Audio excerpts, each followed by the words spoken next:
let's just open it up. So we got one right over here. Oh, let's go.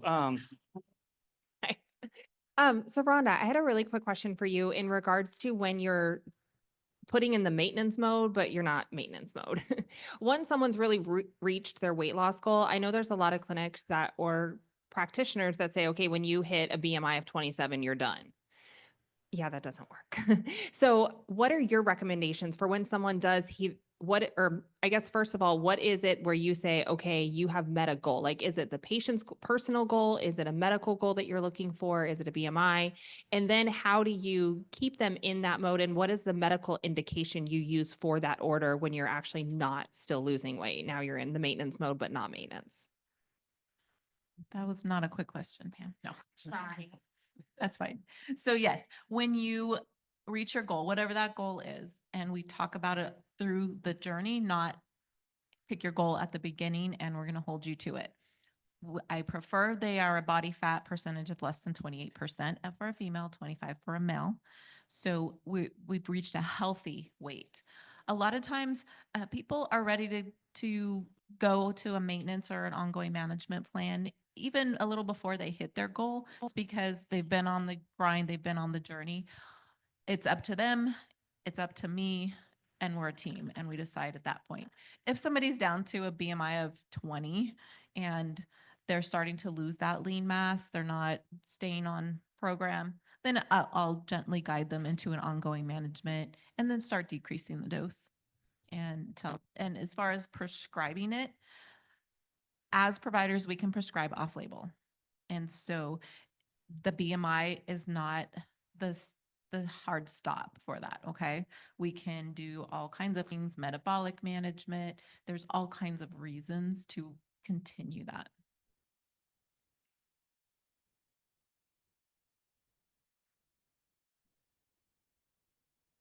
Really? Crickets? Really? Y'all are tired, aren't you? Your brains are fried. It's hard to figure out these questions. That's okay. Go to Chat GTP and just start throwing it in there. You're gonna, no. Yes. My question is for Jeff. Thank you for your presentation. This is funny because I'm asking for a friend because I am from Mississippi. Yes. I am from Mississippi who hates compounded GLP-1s and actually banned them. And nurse practitioners are under an emergency practice order now that it's about to expire. Well, I was fortunate I was able to move out of Mississippi and have a clinic in Louisiana. So I'm okay there, but I am asking for a friend for my Mississippi colleagues. What would you recommend for them? Because physicians now it was a complete halt for MDs and NPs. Now MDs are allowed, but not NPs. And so that emergency order is about to end. So I know it's a risk tolerance thing, but if you could recommend safe protection wise. What about this? What if you had a physician medical director in the Mississippi clinic and the NP was working under supervision? Yes, and the MD is on board with continuing. It seems like a pretty innocuous, Okay. lower risk relationship. Yes, You're okay. not flagrantly violating it. You know, you're saying, no, it's not me. I'm doing it under under supervision from a supervising MD. Okay, Yeah. perfect.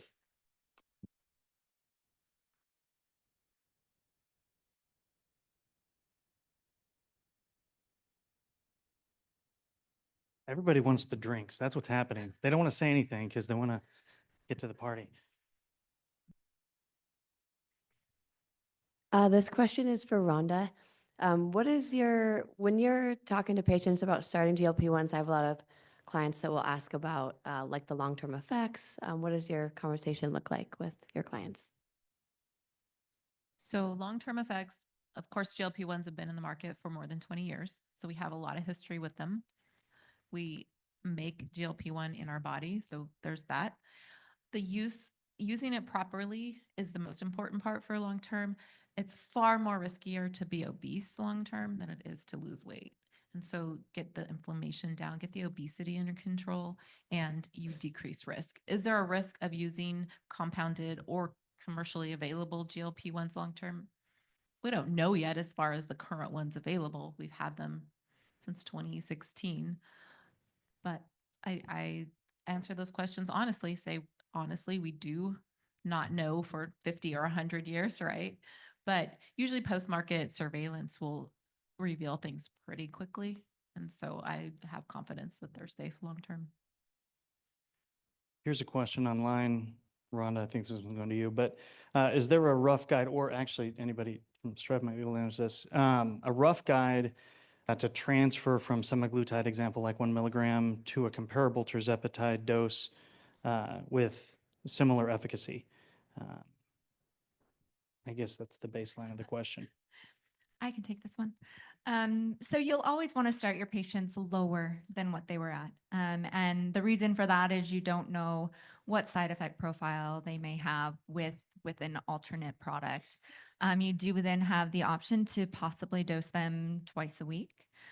So if you know that initial dose doesn't seem to be enough for them, but their side effect profile isn't negative, they could take that other half of the dose, the later in the week, or wait until the next week and increase to what your dosing would be, following just a standard dosing protocol. But always lower, stay lower, go slow. That's just going to help prevent any side effects, any negative effects that they may have. So. One more from here and then we'll go there. Joey, you ready? Yeah. I just figured you could answer this one. Advice for exercise, like resistance strength training for patients that have been limited by mobility, their population, but not limited to, and are concerned for muscle loss. Yeah, I think that's when I was talking about resistance training, I mentioned we could do body weight, we can do bands, we can do cables. So I think when we get to that older population, we can definitely lean towards body weight, whether it's just sitting in a chair and standing up, or different things where we can still get that resistance training without the risk of pushing a weight around or pushing a weight over our head or something like that. Just regarding unique dosing, like the comment was made that tirzepatide's got a half-life of 5 days, and the semaglutide comes in less than 7 days. So two questions, like building protocols around like 5 days or 6 days for those products. And then what is what's the metabolic reaction to taking a dose twice a week, like a half dose twice a week, as opposed to a weekly dose? I start all my patients off on the standard once a week, and only if they encounter difficulties, like especially with tirzepatide, that day 6, they're like, wow, I'm hungry. I don't feel the effects. They're having weight loss troubles. You're not getting the expected response from that dose. With semaglutide, anybody who has continuous side effects, even though they're eating, they're doing the right things, they're hydrating, keeping the dose low, but you still really want, like diarrhea or constipation, you can split that dose, and I have them dose every 3 to 4 days, and to keep a more steady state versus a peak, right? And so tirzepatide, doing a half a dose every 3 days would cover that too. That would stop that feeling of dropping off or whatever persistent side effects. You're trying to escalate the dose to get the results, but the side effects continue. So splitting it is a really good option, and we use that option a lot.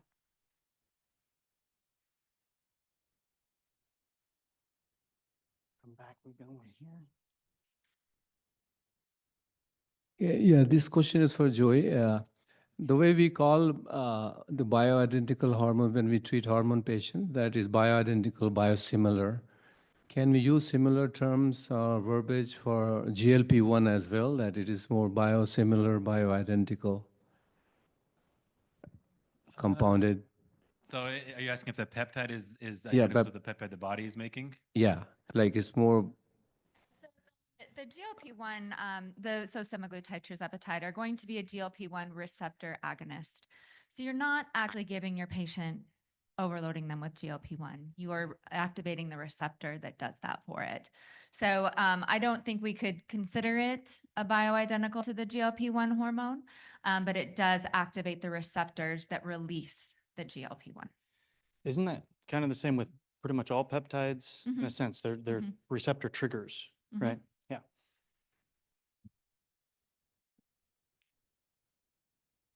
This is for Rhonda. So I don't know how much of this will be addressed tomorrow, but I'm very curious about basically how it's structured for your weight loss program, whether it's your ongoing switching to maintenance, if that's just a pricing structure, what's included in it. And then also, are you kind of separating your medical managed weight loss from hormones, or are you having like combined packages for those? Yes, a lot of that will be addressed tomorrow. The last part of the question, I'll tell you, we have weight loss membership and they get discounted office visits, et cetera, for the hormone part. But yeah, Lindsay will address all of the pricing structure and how we run it tomorrow. This question is for Rhonda too. Um, on your diets, do you have like a website to help them make meal plans, or what do you use tools for that for the patients? Because you can tell them so many grams of this and that, but that's a long ways from them doing it. Absolutely. Yes. At their initial visit, at their intake, we give them a paper that has pictures of a chicken breast and bacon and beef, and for an example of what 40 grams of protein looks like or 30 grams of protein. And then I encourage them, or we do it together sometimes, use ChatGPT and put in their protein requirements, their calorie requirements, and their likes, and have them make a meal plan that way. So I have a question for Rhonda. If you have a high BMI patient, male, for example, who's in need of hormone replacement, but can only financially commit to one, what would you do? What would you start with? Pretty individual. I would probably start with the weight loss because that can really help hormones depending on age, depending on where we're at. 65-year-old man with a Yeah. 301 Not- testosterone. Yep. It's going to be testosterone is available by insurance. It's not really a financial stumbling block. And so in our practice, 301. and so if they really can't afford, you can start with the lower cost, start with the testosterone, but You would start it's with not that. going to be a weight loss drug, right? Yeah. Okay, thanks.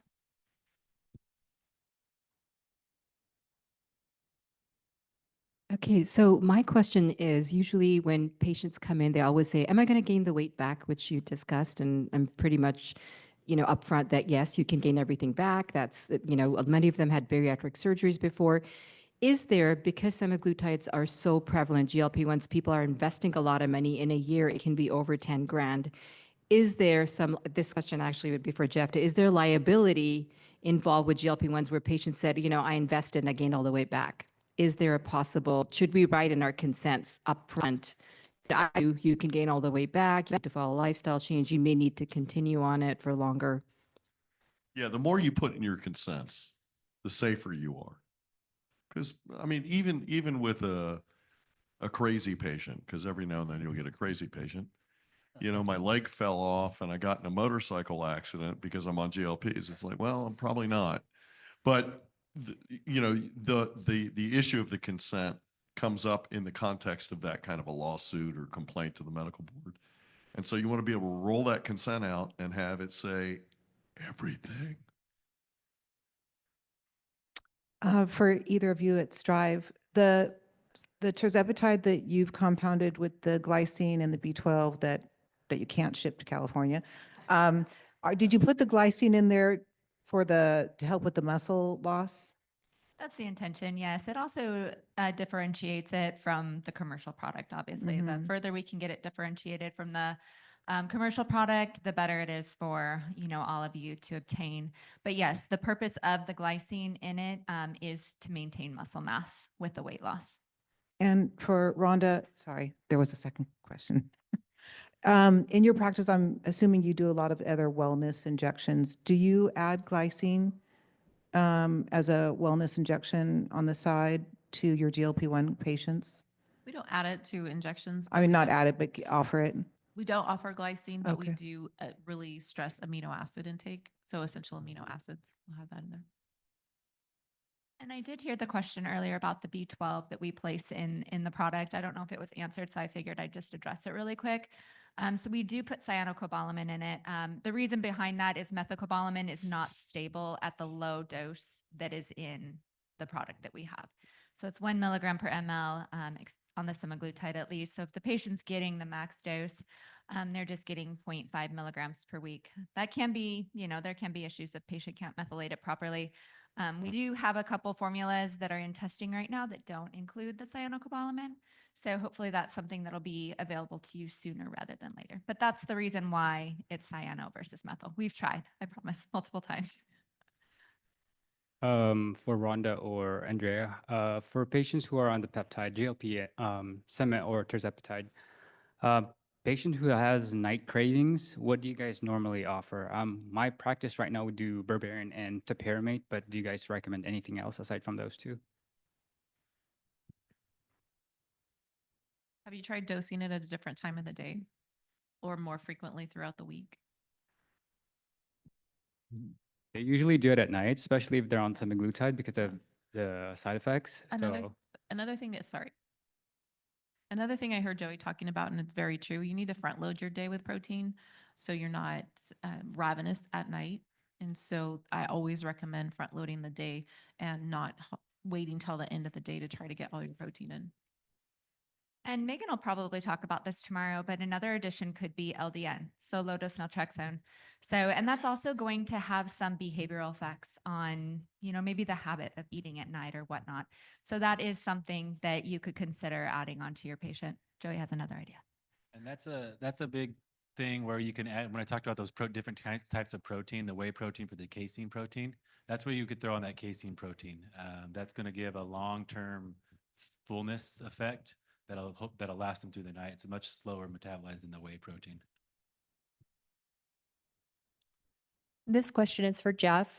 We live in a social media society. So are there a lot of, if we're talking in generalities about supplements, obesity, what some of these medications can do, are we putting ourselves liable and opening ourselves up for litigation if, we're doing that, or should we avoid talking about things like this on social media?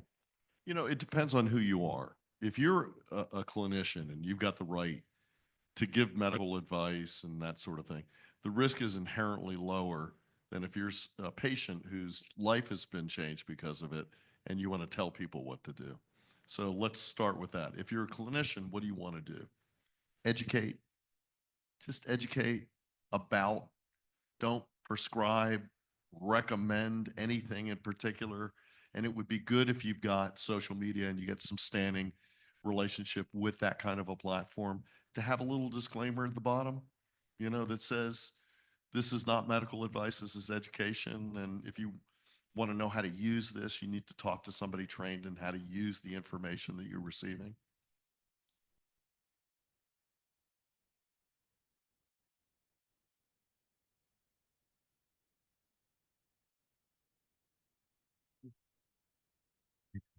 For Rhonda, any recommendations on stacking other peptides with your GLPs, whether it's if someone's stalled or just to enhance things like Sermorelin for muscle, keeping our muscles? Absolutely. If they want to poke themselves one more time, go for it. Sermorelin is a great one, and Strive did a great webinar on that. I don't know if you all saw that. That was amazing. And so, and one of the peptides that actually is available, so that's really nice too. And then I like BPC 157 oral for that reason, for the GI upset, and upregulates growth hormone receptors, right? So even not injected as an oral, it still helps with that. Any more thoughts on other things? I think Sermorelin's fantastic, especially for somebody that is on a weight loss protocol. It's going to allow your body's natural release of growth hormone as opposed to providing growth hormone itself. So it's going to have that negative feedback loop. So your body's going to be given, what it needs. Your body's going to produce what it needs. And the benefits of Sermorelin they just compile on each other month after month. So your patients are going to sleep better. Their skin and hair are going to get better. They'll increase their muscle mass while still losing weight. So Sermorelin would probably be, one of my absolute favorites. I also always love, I know it's not a peptide, but NAD is another great thing to add on. to help with mitochondrial health, help with just good, healthy energy, ATP production. So those are two things I know I personally add on to my semaglutide routine, and oftentimes would recommend as well. Rhonda, where are you getting your BPC 157? Are you So- allowed to say that? Yes, yes. Okay. No, I use BPC 157 orally from Fullscript, and it's Emphanywell. The brand is Emphanywell. And there is another peptide brand coming out soon called Annular. I don't think it's fully been released yet, but it's something that I know that research has been done behind as far as the APIs that are used in it and whatnot. So that's something to consider. Again, a secret before it's actually out. But they do have an Instagram. I don't know if the website's out yet. But it's something that we've helped to, do some research on. Strive doesn't back it or whatnot, but it is a brand that we're familiar with. So. Can you discuss the dosing regimen for someone that was on a GLP, lost their weight, went several months, gained some weight back and wants to come back? So has been off. Is that what you're saying? Yeah, off more than 4 weeks, I start them back at ground zero. If they feel like they can escalate more quickly, I usually do more quickly escalate like every 2 weeks instead of every 4 weeks, because they know some people come back and it's like, I had zero side effects, made it all the way up to 2.5 milligrams, no problem. I will escalate them a little bit more quickly. But other than that, if they've been off, they start back zero, low dose.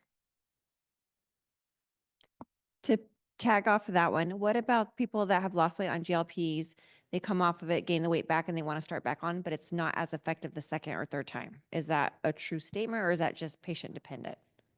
True story. I've seen it for sure. I've seen it a couple times too, and I was like, well, it might be because you've already been on it. Okay. I just Yeah. wanted to see. I recommend they try a different peptide. Good one. There's a question online. I think we've answered this a few times, but going on to maintenance and microdosing, what does that look like? Totally patient dependent.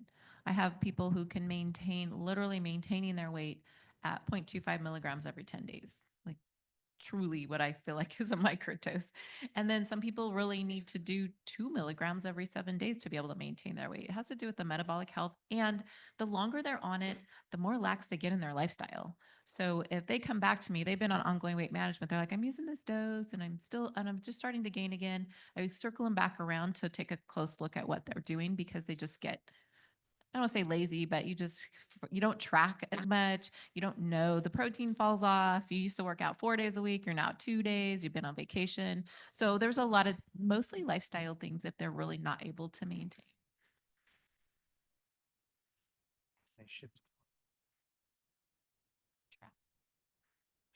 One more question from online. Can you ship to California? We can ship to California, not everything. Semaglutide, yes. Tirzepatide at the moment, yes. That will drop off sooner rather than later once our supply is gone. The hope is to have tirzepatide into California once, whatever this lawsuit does, whatnot. Again, Strive has a great relationship with the State Board of Pharmacy in California, which we're very fortunate for. And we are working on have relationships with other 503B pharmacies where we're able to obtain products such as NAD, glutathione, methylcobalamin to get into the California pharmacies. So injectable, I should say. Any of our non-injectables, our non-sterile products, all of that can go into California. And we do have 2 pharmacies in California that can compound those. So that would include the sublingual semaglutides and tirzepatides, as well as the hormone replacement therapy, et cetera. All right. We're going to do like 1 or 2 more questions, and then we're going to talk about what's going to happen after this. All right. For someone who's postpartum and not breastfeeding, do you have like a certain amount of, months that you wait to even have a conversation with them? It's been a hard consults because I feel bad for people that feel pressured for they just had a baby to like get their, it feels icky a little bit. It does. It does. But really having a conversation with them and figuring out what it is. Yes, it takes a long time to get your body back in shape after having a baby. if I can provide a tool that helps them stay sane while doing it, then I'm fine with that. You're monitoring them, right? As long as they're not breastfeeding, obviously, getting them, and that may motivate them to get moving again, to really make sure they're eating well and taking care of themselves. And I'm totally fine with it. This question's for Jeff. Have you seen smaller clinics being sued by Eli Lilly or Novo? And if so, what's triggered those lawsuits? Well, smaller, it's kind of a relative term, but um, one, two shops, no. But a franchisor with sub 25 locations, yeah. And the same old story. I don't like what your website says. That's it. Okay. Round of applause for our panel.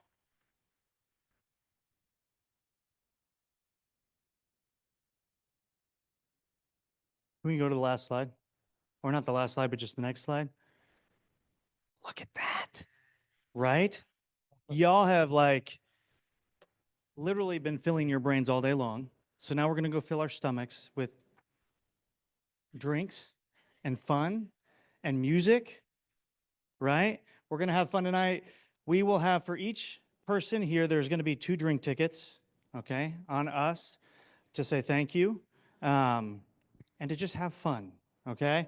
How fun has today been? Yeah? It's been great. Anybody learn anything new? Anything that you're going to be able to take away and utilize when you go back on Monday? At least 1 or 2 things? Yeah? How worth was being here, both online and here so far, right? And it's only just begun. Actually, it's halfway there, but it's been incredible. Yeah. So thank you to our speakers. Thank you to Strive, again, for sponsoring this event and being a part of this. Thank you to our vendors. Make sure that you go check them out. Out on the patio, 6:30 to 8 o'clock. So we've got, yeah, you got an hour. Right, yeah. Go chill, relax, act all cool. If you want to go shoot some b-ball outside of the school, it's right down over there. Good. Thank you for laughing, some of you, because you got the Fresh Prince reference. But Katya, was there another thing? Oh, Katya has the tickets. So that is who you want to bull rush and go after to get your tickets. Thank you again. We'll see everybody around 6:30.